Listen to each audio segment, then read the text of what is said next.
तो इस क्वेश्चन में हमें कोट अल्फा का वैल्यू गिवन है, that is 1, sec beta equals to -5/3 and alpha का जो वैल्यू है वो आपका थर्ड क्वाड्रेंट में लाई कर रहा है and beta is second quadrant.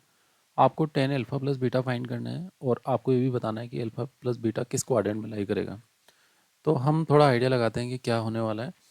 तो पहले तो हमें टेन अल्फा प्लस बीटा निकालना है। तो आप क्लियरली जानते हैं कि टेन अल्फा प्लस बीटा का फॉर्मूला होता है tan alpha plus tan beta. तो हम उसको लिख लेते हैं, tan alpha plus beta equals to tan alpha plus tan beta upon 1 minus tan alpha and tan beta. मतलब आपका कॉन्सेंट्रेशन अब हो गया कि हमें टेन अल्फा और टेन बीटा फाइंड करना है।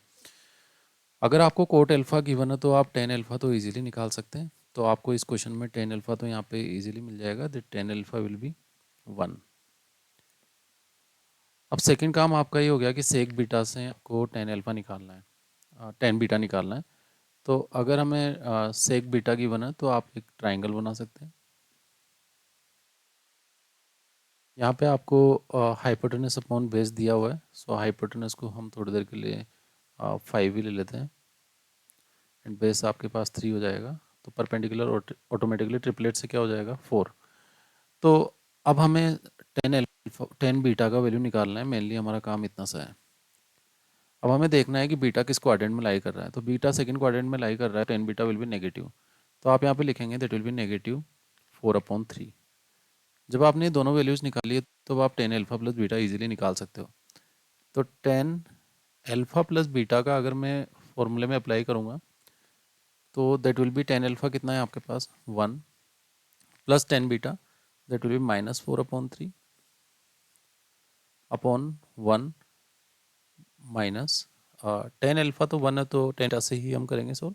सो अगर नेगेटिव है तो पॉजिटिव हो जाएगा, दैट विल बी 4/3। अगर आप इस वाले पार्ट को सोल्व करेंगे तो that will be -1/3 and this will be 7/3। तो 3 तो 3 से कैंसिल हो जाएगा। तो आपको टेन अल्फा प्लस बीटा का जो वैल्यू मिलेगा दैट विल बी -1/7।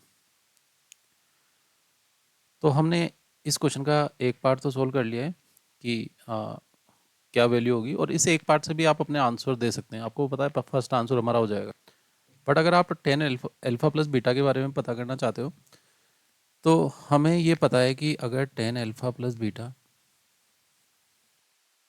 जो भी होगा that will be -1/7।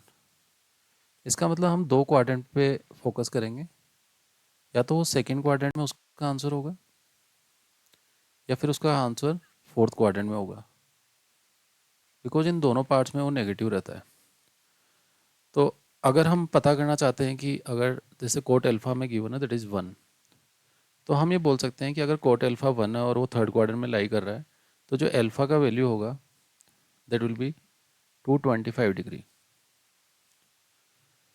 Because third quadrant में 180 + 45 करोगे तो आपको इजीली कोट अल्फा मिल जाएगा 1, और कोट अल्फा अगर 1 मिल गया है तो इसका मतलब अल्फा विल बी 225 डिग्री।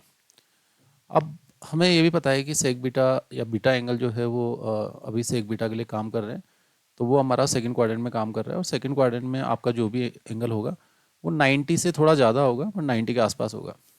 जब हमें अल्फा प्लस बीटा का वैल्यू पता है कि alpha plus beta tan theta जो है वो नेगेटिव है। अब वो ऐसा तो नहीं हो सकता है कि वो सेकंड क्वाड्रेंट में आ जाएगा आंसर। वो क्या होगा, आपका आंसर अभी क्या कहाँ पे है, आप अल्फा की वैल्यू बता रहे हैं यहाँ पे। तो अगर आप यहाँ से यहाँ तक भी अपने बीटा को मानते हैं तो आपका बीटा जो कंबाइंड होके कहाँ पे आ जाएगा, बीटा कहीं अल्फा से आगे कहाँ पे आ जाएगा, ये पूरा एंगल आपके पास कितना है that will be alpha.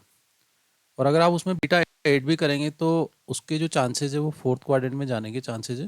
Because आप इतना तो नहीं कर सकते कि पाई से भी आगे निकल जाएंगे, बिकॉज पाई से आगे निकलेंगे तभी आपको सेकंड क्वाड्रेंट में टेन थीटा नेगेटिव मिलेगा।